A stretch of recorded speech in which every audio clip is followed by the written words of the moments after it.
Roger, copy mission. We live in an age of astonishing advances. Sending at about 0.75 meters per second. Engineers can land a car-sized rover on Mars. Touchdown confirmed. Receiving.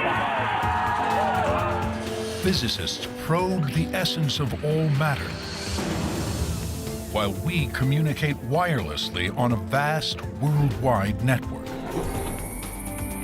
But underlying all of these modern wonders is something deep and mysteriously powerful. It's been called the language of the universe, and perhaps its civilization's greatest achievement. Its name? Mathematics. But where does math come from? And why in science does it work so well? Albert Einstein wondered, how is it possible that mathematics does so well in explaining the universe as we see it? Is mathematics even human? There doesn't really seem to be an upper limit to the numerical abilities of animals. And is it the key to the cosmos? Our physical world doesn't just have some mathematical properties, but it has only mathematical properties. The Great Math Mystery. Next on Nova.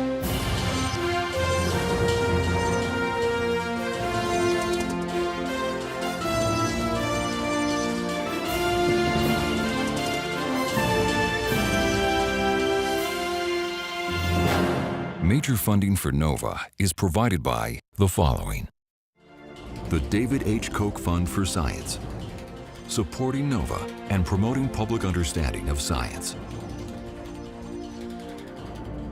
and the Corporation for Public Broadcasting, and by PBS viewers like you. Thank you. Major funding for the Great Math Mystery is provided by the Simons Foundation, working to advance research in the basic sciences and mathematics. Additional funding is provided by the John Templeton Foundation and the George D. Smith Fund.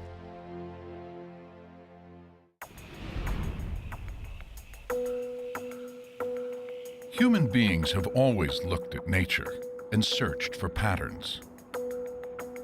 Eons ago, we gazed at the stars and discovered patterns we call constellations, even coming to believe they might control our destiny. We watched the days turn to night and back to day, and seasons as they come and go, and called that pattern time. We see symmetrical patterns in the human body and the tiger's stripes, and build those patterns into what we create, from art to our cities.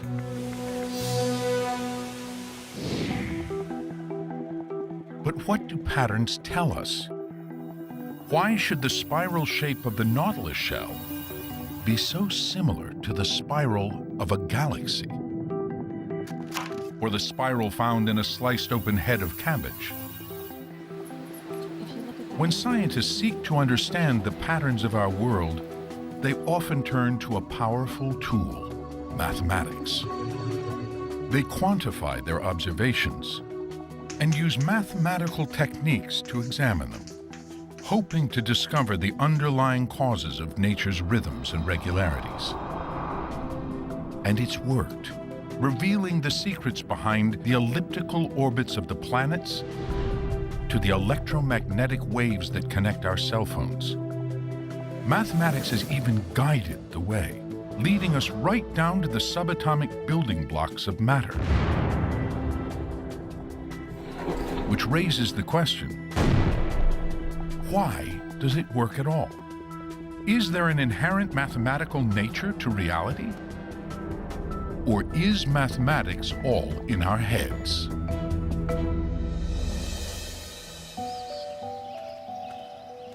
Mario Livio is an astrophysicist who wrestles with these questions. He's fascinated by the deep and often mysterious connection between mathematics and the world. If you look at nature, there are numbers all around us. You know, look at flowers, for example. So there are many flowers that have 3 petals like this, or 5 like this. Some of them may have 34 or 55. These numbers occur very often. These may sound like random numbers, but they're all part of what is known as the Fibonacci sequence, a series of numbers developed by a 13th century mathematician. You start with the numbers 1 and 1, and from that point on, you keep adding up the last 2 numbers. So 1 plus 1 is 2. Now 1 plus 2 is 3. 2 plus 3 is 5. 3 plus 5 is 8. And you keep going like this. 5 plus 8. Today, hundreds of years later, this seemingly arbitrary progression of numbers fascinates many, who see in it clues to everything from human beauty to the stock market. While most of those claims remain unproven, it is curious how evolution seems to favor these numbers. And as it turns out, I mean, this sequence appears quite frequently in nature. Fibonacci numbers show up in petal counts, especially of daisies. But that's just a start. Statistically, the Fibonacci numbers do appear a lot in botany. For instance, if you look at the bottom of a pine cone, you will see often spirals in their scales. You end up counting those spirals. You will usually find a Fibonacci number, and then you will count the spirals going in the other direction, and you will find an adjacent Fibonacci number. The same is true of the seeds on a sunflower head. 2 sets of spirals, and if you count the spirals in each direction, both are Fibonacci numbers. While there are some theories explaining the Fibonacci-botany connection, it still raises some intriguing questions. So, do plants know math? The short answer to that is no. They don't need to know math. In a very simple geometric way, they set up a little machine that creates the Fibonacci sequence in many cases. The mysterious connections between the physical world and mathematics run deep. We all know the number pi from geometry, the ratio between the circumference of a circle and its diameter, and that its decimal digits go on forever without a repeating pattern. As of 2013, it had been calculated out to 12.1 trillion digits. But somehow pi is a whole lot more. Pi appears in a whole host of other phenomena which have, at least on the face of it, nothing to do with circles or anything. In particular, it appears in probability theory quite a bit. Suppose I take this needle, so that the length of the needle is equal to the distance between 2 lines on this piece of paper. And suppose I drop this needle now on the paper. Sometimes when you drop the needle, it will cut a line, and sometimes it drops between the lines. It turns out the probability that the needle lands so it cuts a line is exactly 2 over pi, or about 64%. Now, what that means is that in principle, I could drop this needle millions of times. I could count the times when it crosses a line and when it doesn't cross a line, and I could actually even calculate pi, even though there are no circles here, no diameters of a circle, nothing like that. It's really amazing.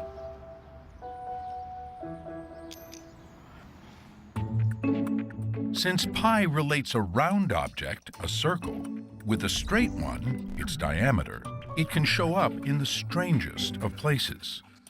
Some see it in the meandering path of rivers. A river's actual length as it winds its way from its source to its mouth, compared to the direct distance, on average seems to be about pi. Models for just about anything involving waves will have pi in them. Like those for light and sound. Pi tells us which colors should appear in a rainbow and how middle C should sound on a piano. Pi shows up in apples, in the way cells grow into spherical shapes, or in the brightness of a supernova. One writer has suggested it's like seeing pi on a series of mountain peaks, poking out of a fog-shrouded valley. We know there is a way they're all connected, but it's not always obvious how.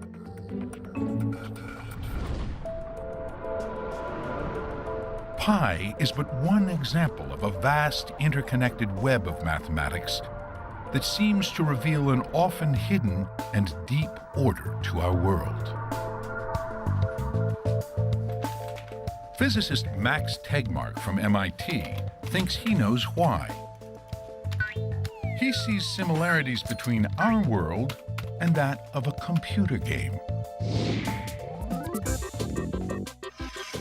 If I were a character in a computer game that were so advanced that I were actually conscious and I started exploring my video game world, it would actually feel to me like it was made of real solid objects, made of physical stuff.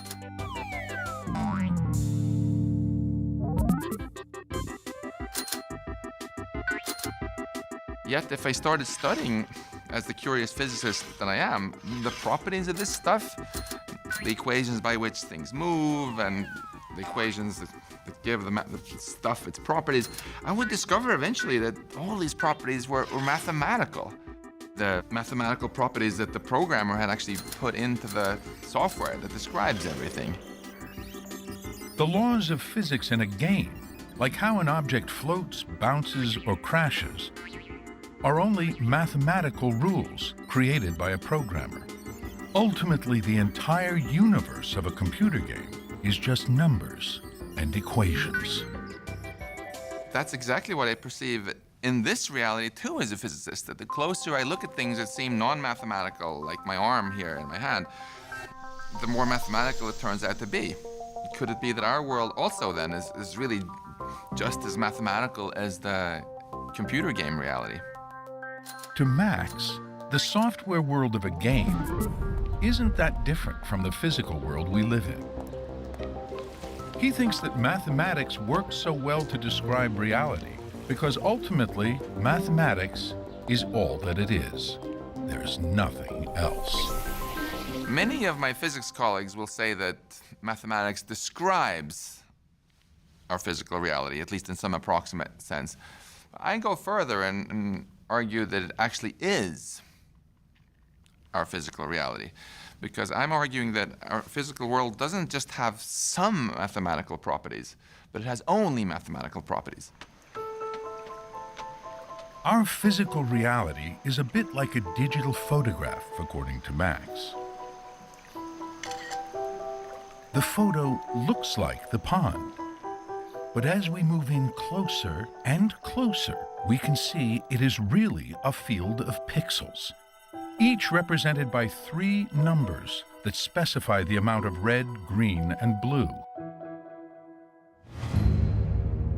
While the universe is vast in its size and complexity, requiring an unbelievably large collection of numbers to describe it, Max sees its underlying mathematical structure as surprisingly simple.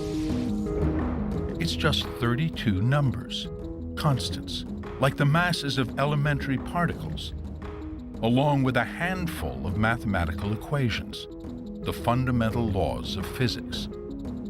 And it all fits on a wall, though there are still some questions.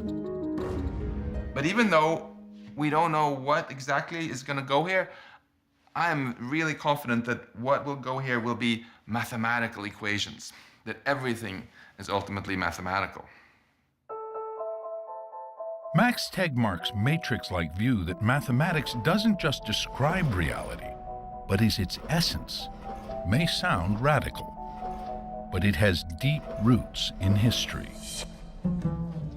Going back to ancient Greece, to the time of the philosopher and mystic Pythagoras.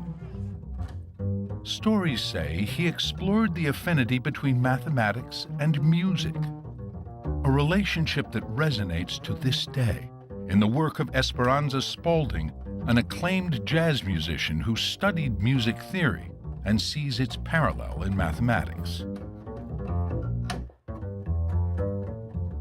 I love the experience of math. The part that I enjoy about math, I get to experience through music too. At the beginning, you're studying all the little equations, but you get to have this very visceral relationship with the product of those equations, which is sound and music and harmony and dissonance and all that good stuff. So I'm much better at music than at math, but I love math with a passion. They're both just as much work. You have to study it off. Your head off, study your head off. The ancient Greeks found 3 relationships between notes especially pleasing. Now we call them an octave, a fifth, and a fourth. An octave is easy to remember because it's the first 2 notes of Somewhere Over the Rainbow. La, la, that's an octave. Somewhere. A fifth sounds like this. La, la, or the first 2 notes of Twinkle, Twinkle, Little Star. And a fourth sounds like la, la. You can think of it as the first 2 notes of Here Comes the Bride. In the 6th century BCE, the Greek philosopher Pythagoras is said to have discovered that those beautiful musical relationships were also beautiful mathematical relationships by measuring the lengths of the vibrating strings. In an octave, the string lengths create a ratio of 2 to 1. In a fifth, the ratio is 3 to 2, and in a fourth, it is 4 to 3. Seeing a common pattern throughout sound, that could be a big eye-opener of saying, well, if this exists in sound, and if it's true universally through all sounds, this ratio could exist universally everywhere, right? And doesn't it? Pythagoreans worshiped the idea of numbers. The fact that simple ratios produced harmonious sounds was proof of a hidden order in the natural world, and that order was made of numbers. A profound insight that mathematicians and scientists continue to explore to this day. In fact, there are plenty of other physical phenomena that follow simple ratios. From the 2-to-1 ratio of hydrogen atoms to oxygen atoms in water, to the number of times the moon orbits the Earth compared to its own rotation, 1 to 1. Or that Mercury rotates exactly 3 times when it orbits the sun twice, a 3 to 2 ratio. In ancient Greece, Pythagoras and his followers had a profound effect on another Greek philosopher, Plato, whose ideas also resonate to this day, especially among mathematicians. Plato believed that geometry and mathematics exist in their own ideal world. So when we draw a circle on a piece of paper, this is not the real circle. The real circle is in that world, and this is just an approximation of that real circle, and the same with all other shapes. And Plato liked very much these 5 solids, the Platonic solids we call them today, and he assigned each one of them to one of the elements that form the world as he saw it. The stable cube was Earth. The tetrahedron with its pointy corners was fire. The mobile-looking octahedron Plato thought of as air. And the 20-sided icosahedron was water. And finally, the dodecahedron, this was the thing that signified the cosmos as a whole. So Plato's mathematical forms were the ideal version of the world around us, and they existed in their own realm. And however bizarre that may sound, that mathematics exists in its own world, shaping the world we see, it's an idea that to this day many mathematicians and scientists can relate to. The sense they have when they're doing math that they're just uncovering something that's already out there. I feel quite strong that mathematics is discovered. In my work as a mathematician, it always feels to me there is a thing out there and I'm kind of trying to find it and understand it and touch it. As someone who actually has had the pleasure of making new mathematics, it feels like there's something there before you get to it. If I have to choose, I think it's more discovered than invented, because I think there's a reality to what we study in mathematics. When we do good mathematics, we're discovering something about the way our minds work in interaction with the world. Well, I know that because that's what I do. I come to my office, I sit down in front of my whiteboard, and I try and understand that thing that's out there. And every now and then I'm discovering a new bit of it. That's exactly what it feels like. To many mathematicians, it feels like math is discovered rather than invented. But is that just a feeling? Could it be that mathematics is purely a product of the human brain? Meet Sham, a bona fide math whiz. 800 on the SAT math. That's pretty good. And you took it when you were how old? 11. 11. Wow, that's like a perfect score. Where does Sham's math genius come from? It turns out we can pinpoint it, and it's all in his head. Using fMRI, scientists can scan Sham's brain as he answers math questions to see which parts of the brain receive more blood, a sign they are hard at work. All right, Sham, we'll start right now, okay, buddy? In images of Sham's brain, the parietal lobes glow an especially bright crimson. He is relying on parietal areas to determine these mathematical relationships. That's characteristic of lots of math-gifted types. In tests similar to Sham's, kids who exhibit high math performance have 5 to 6 times more neuron activation than average kids in these brain regions. But is that the result of teaching and intense practice? Or are the foundations of math built into our brains?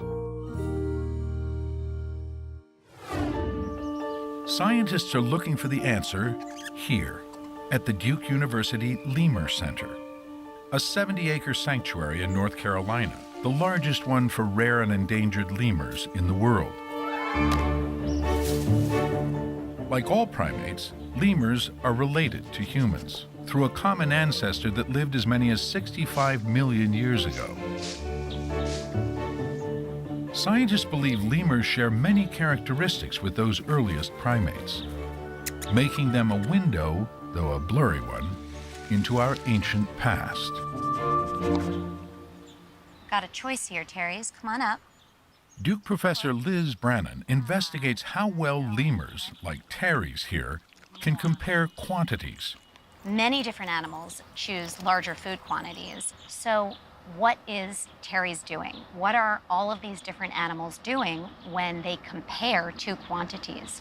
Well, clearly he's not using verbal labels. He's not using symbols. We need to figure out whether they can really use number, pure number, as a cue. To test how well Terry's can distinguish quantities, he's been taught a touchscreen computer game. The red square starts around. If he touches it, 2 squares appear containing different numbers of objects. He's been trained that if he chooses the box with the fewest number, he'll get a reward, a sugar pellet. A wrong answer? We have to do a lot to ensure that they're really attending to number and not something else.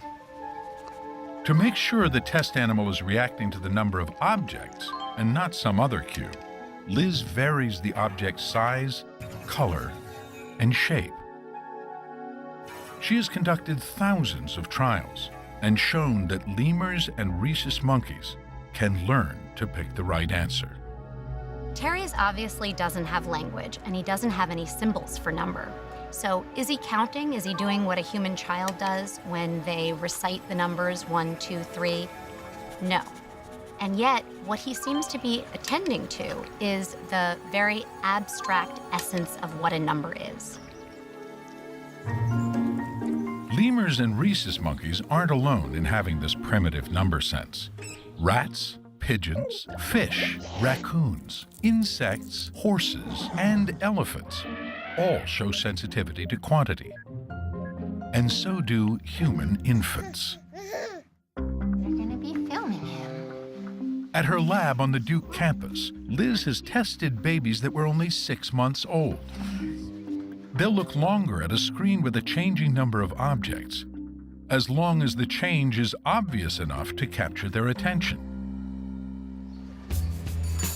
Liz has also tested college students, asking them not to count, but to respond as quickly as they could to a touchscreen test comparing quantities.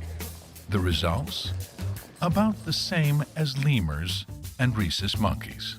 In fact, there are humans who aren't as good as our monkeys and others that are far better. So there's a lot of variability in human performance, but in general, it looks very similar to a monkey. Substitute in the 3, you raise that to the 4. Even without any mathematical education, even without learning any number words or symbols, we would still have, all of us as humans, a primitive number sense. That fundamental ability to perceive number seems to be a very important foundation, and without it, it's very questionable as to whether we could ever appreciate symbolic mathematics. The building blocks of mathematics may be pre-programmed into our brains, part of the basic toolkit for survival, like our ability to recognize patterns and shapes, or our sense of time. From that point of view, on this foundation, we've erected one of the greatest inventions of human culture: mathematics. But the mystery remains. If it is all in our heads, why has math been so effective?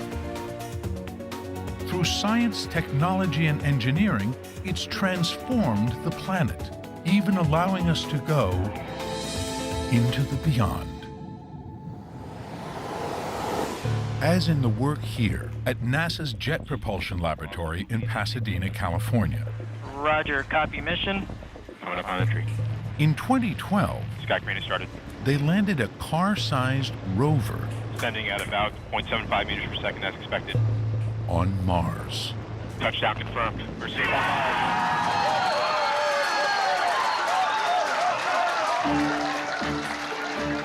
Adam Stelzner was the lead engineer on the team that designed the landing system. Their work depended on a groundbreaking discovery from the Renaissance that turned mathematics into the language of science: the law of falling bodies.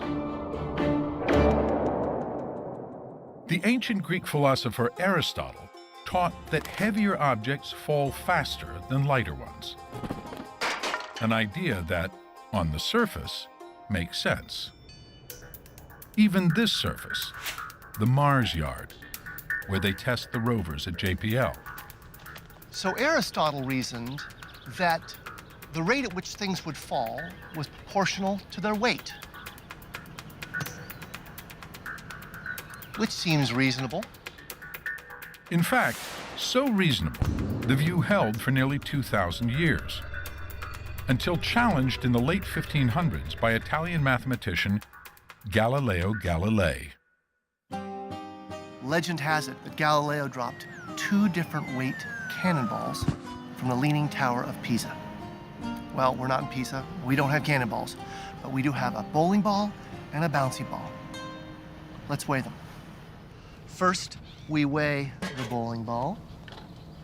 It weighs 15 pounds. And the bouncy ball, it weighs hardly anything. Let's drop them. According to Aristotle, the bowling ball should fall over 15 times faster than the bouncy ball. Well, they seem to fall at the same rate. This isn't that high, though. Maybe we should drop them from higher.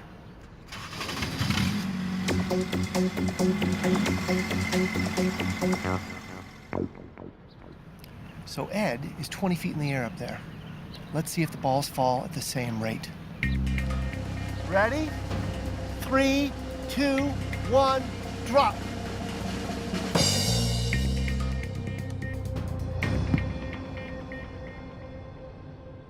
Galileo was right. Aristotle, you lose. Dropping feathers and hammers is misleading, thanks to air resistance. Well, in my left hand, I have a feather. In my right hand, a hammer. A fact demonstrated on the moon, where there is no air, in 1971 during the Apollo 15 mission. And I'll drop the two of them here. How about that? Mr. Galileo was correct. Little balls, soccer balls, So while counterintuitive, vegetables. if you take the air out of the equation, everything falls at the same rate, even Aristotle.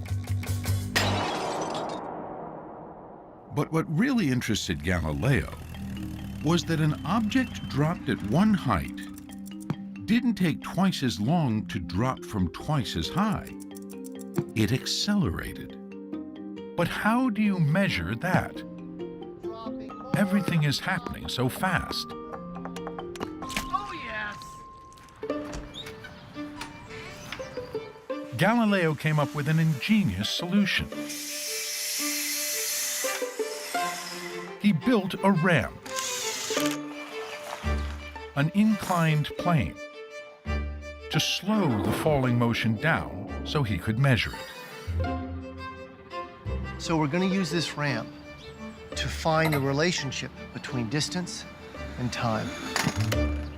For time, I'll use an arbitrary unit, a Galileo.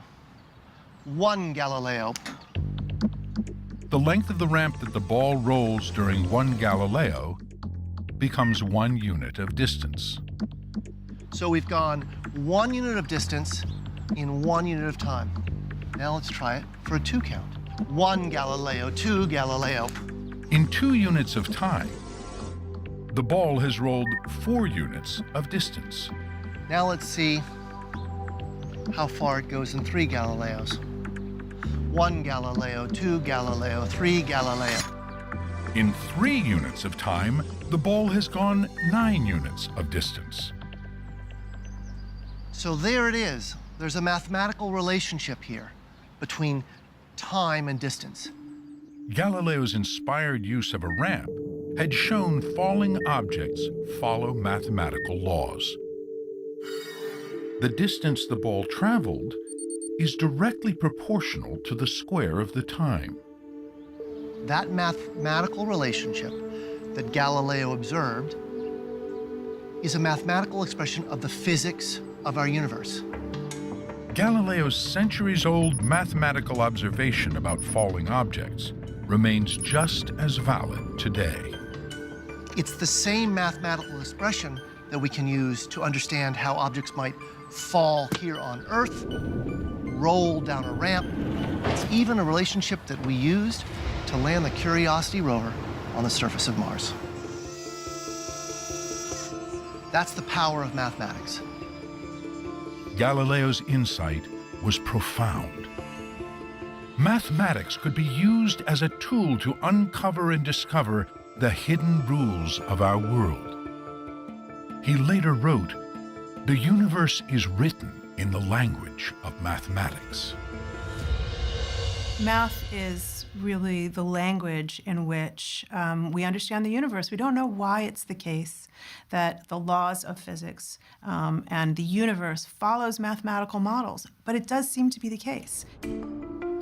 While Galileo turned mathematical equations into laws of science, it was another man, born the same year Galileo died, who took that to new heights that crossed the heavens. His name was Isaac Newton. He worked here at Trinity College in Cambridge, England. Newton cultivated the reputation of being a solitary genius, and here in the bowling green of Trinity College it was said that he would walk meditatively up and down the paths. absent-mindedly drawing mathematical diagrams in the gravel. And the fellows were instructed, or so it was said, not to disturb him, not to clear up the gravel after he'd passed, in case they inadvertently wiped out some major scientific or mathematical discovery. In 1687, Newton published a book that would become a landmark in the history of science. Today, it is known simply as the Principia. In it, Newton gathered observations from around the world and used mathematics to explain them. For instance, that of a comet seen widely in the fall of 1680. He gathers data worldwide in order to construct the comet's path. So for November the 19th, he begins with an observation made in Cambridge in England at 4:30 a.m. by a certain young person, and then at 5 in the morning at Boston in New England. So what Newton does is to accumulate numbers made by observers spread right across the globe in order to construct an unprecedentedly accurate calculation of how this great comet moved through the sky. Newton's groundbreaking insight was that the force that sent the comet hurtling around the sun was the same force that brought cannonballs back to Earth. It was the force behind Galileo's law of falling bodies. And it even held the planets in their orbits. He called the force gravity and described it precisely in a surprisingly simple equation that explains how two masses attract each other, whether here on Earth or in the heavens above.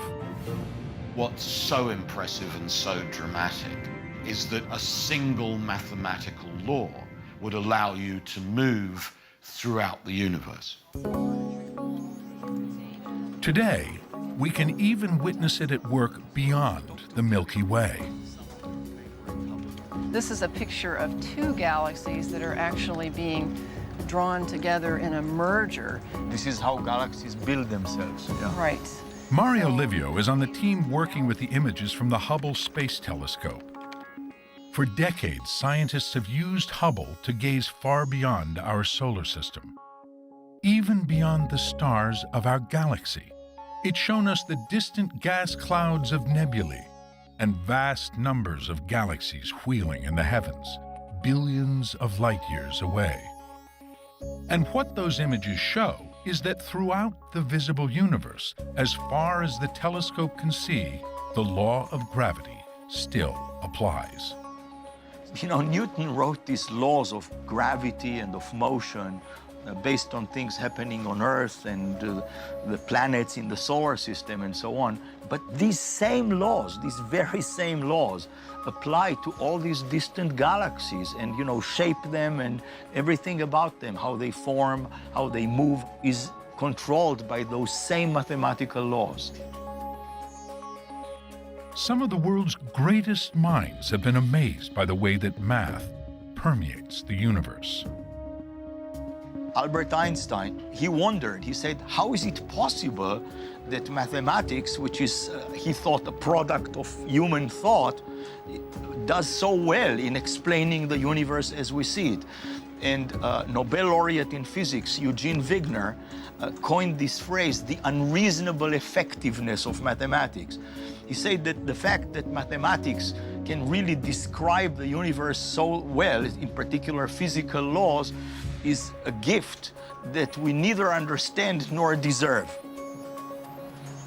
In physics, examples of that unreasonable effectiveness abound. When nearly 200 years ago, the planet Uranus was seen to go off track, scientists trusted the math and calculated it was being pulled by another unseen planet. And so they discovered Neptune. Mathematics had accurately predicted a previously unknown planet. If you formulate a question properly, Mathematics gives you the answer. It's like having a servant that is far more capable than you are. So you tell it, do this, and if you say it nicely, then it will do it, and it will carry you all the way to the truth, to the final answer. Evidence of the amazing predictive power of mathematics can be found all around us. I heard it took 5 Elvises to pull them apart. Television, radio, your cell phone, satellites, the baby monitor, Wi-Fi, your garage door opener, GPS, and yes, even maybe your TV's remote. All of these use invisible waves of energy to communicate, and no one even knew they existed until the work of James Maxwell, a Scottish mathematical physicist. In the 1860s, he published a set of equations that explained how electricity and magnetism were related, how each could generate the other. The equations also made a startling prediction. Together, electricity and magnetism could produce waves of energy that would travel through space at the speed of light. Electromagnetic waves. Maxwell's theory gave us these radio waves, X-rays, these things which were simply not known about at all. So the theory had a scope which was extraordinary. Almost immediately, people set out to find the waves predicted by Maxwell's equations. What must have seemed the least promising attempt to harness them is made here, in northern Italy, in the attic of a family home by 20-year-old Guglielmo Marconi. His process starts with a series of sparks. The burst of electricity creates a momentary magnetic field, which in turn generates a momentary electric field, which creates another magnetic field. The energy cycles between the two, propagating an electromagnetic wave. Marconi gets his system to work inside, but then he scales up. Over a few weeks, he builds a big antenna beside the house to amplify the waves coming from his spark generator. Then, he asks his brother and an assistant to carry a receiver across the estate to the far side of a nearby hill. They also have a shotgun, which they will fire if they manage to pick up the signal.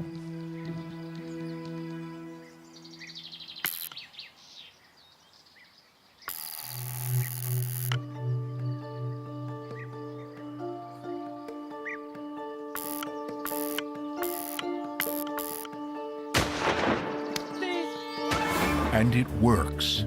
The signal has been detected even though the receiver is now hidden behind a hill. At over a mile, it is the farthest transmission to date. In fewer than 10 years, Marconi will be sending radio signals across the Atlantic. In fact, when the Titanic sinks in 1912, he'll be personally credited with saving many lives, because his onboard equipment allowed the distress signal to be transmitted. Thanks to the predictions of Maxwell's equations, Marconi could harness a hidden part of our world, ushering in the era of wireless communication.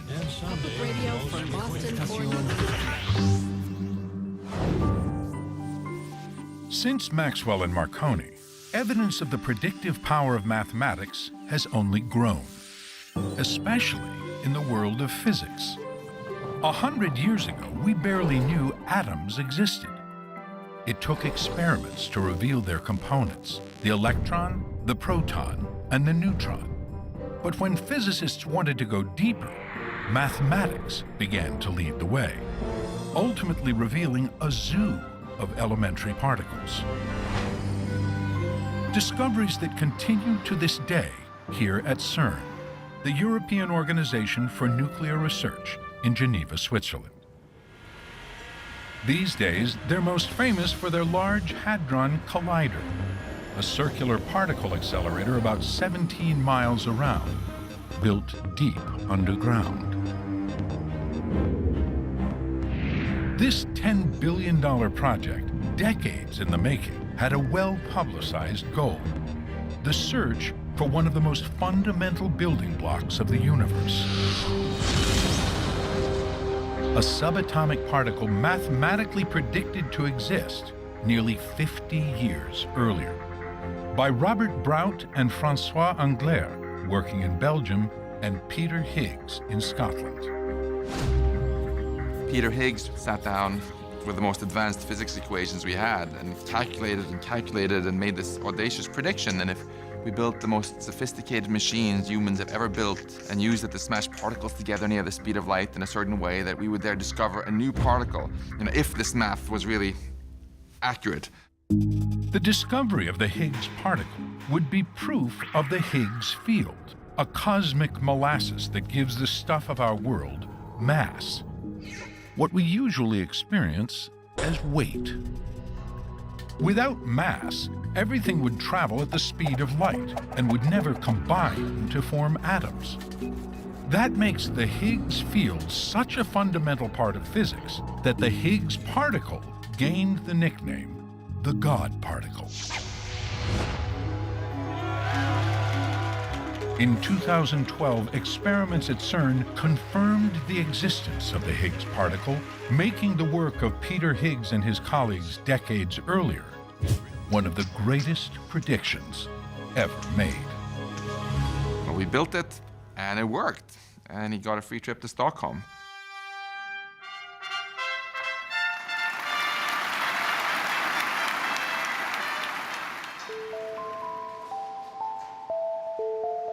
Here you have mathematical theories which make very definitive predictions about the possible existence of some fundamental particles of nature. And believe it or not, they make these huge experiments and they actually discover the particles that have been predicted mathematically. I mean, this is just amazing to me. Why does this work? How can mathematics be so powerful? Is mathematics, a truth of nature, or does it have something to do with the way we as humans perceive nature? To me, this is just a fascinating puzzle. I don't know the answer. In physics, mathematics has had a long string of successes. But is it really unreasonably effective? Not everyone thinks so. I think it's an illusion, because I think what's happened is that people have chosen to build physics, for example, using the mathematics that has been practiced, has developed historically. And then they're looking at everything. They're choosing to study things which are amenable to study using the mathematics that happens to have arisen. But actually, there's a whole vast ocean of other things that are really quite inaccessible to those methods. With the success of mathematical models in physics, it's easy to overlook where they don't work that well, like in weather forecasting. There's a reason meteorologists predict the weather for the coming week, but not much further out than that. In a longer forecast, small errors grow into big ones. Daily weather is just too complex and chaotic for precise modeling, and it's not alone. So is the behavior of water boiling on a stove, or the stock market, or the interaction of neurons in the brain, much of human psychology, and parts of biology. Biological systems, economic systems, it gets very difficult to model those systems with math. We have extreme difficulty with that. So I do not see math as unreasonably effective. I see it as reasonably ineffective. Perhaps no one is as keenly aware of the power and limitations of mathematics as those who use it to design and make things, engineers. Look at that wheel. In their work, the elegance of math meets the messiness of reality, and practicality rules the day. Mathematics, and perhaps mathematicians, deal in the domain of the absolute. And engineers live in the domain of the approximate. We are fundamentally interested in the practical.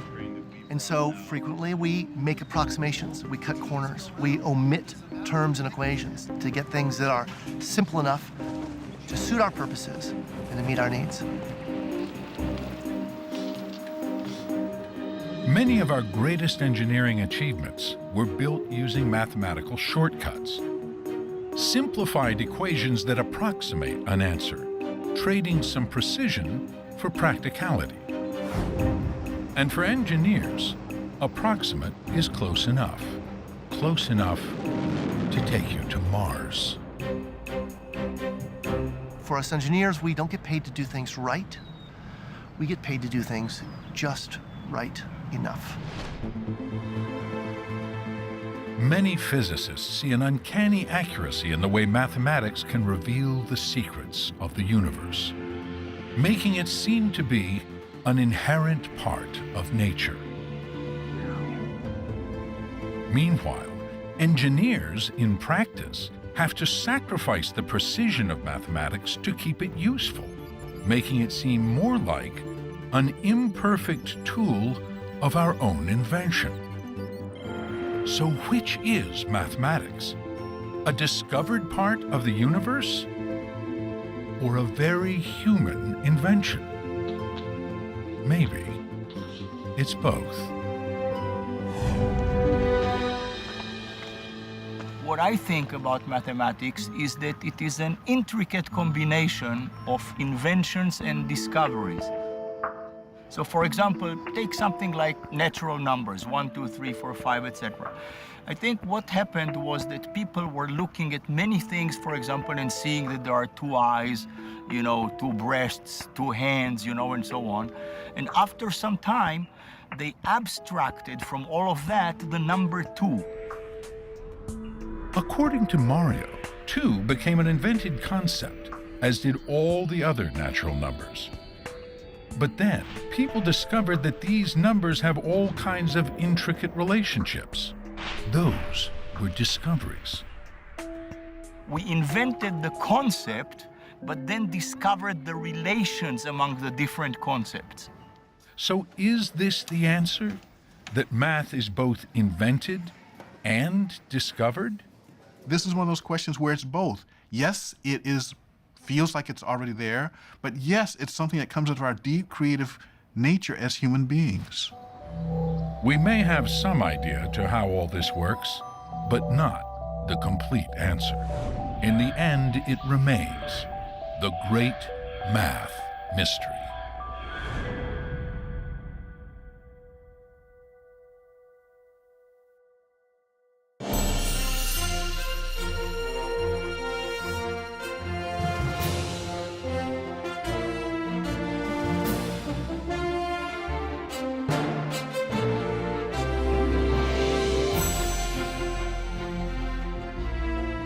This NOVA program is available on DVD. To order, visit shoppbs.org or call 1-800-PLAY-PBS. NOVA is also available for download on iTunes.